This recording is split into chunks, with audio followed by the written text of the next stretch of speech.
Qabaq bir nəğməyə qulaq asırdım.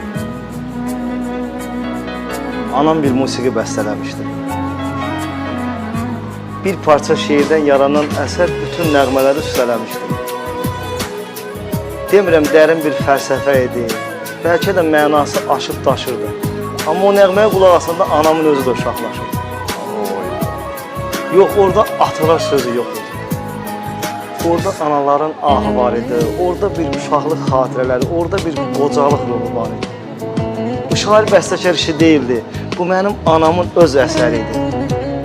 Və onun gözündən axan göz yaşı, zəhmətkeş atamın alın təri. Deyir, hər gün elə yola baxır. Gözüm anamı axtarır.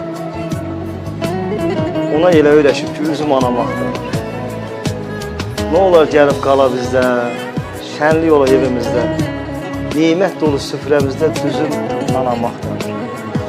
Davaya bax süfrədəki, hanı çiçəklinin əlbəki, indi kimə edim ərkim, nazım anamı axtarır.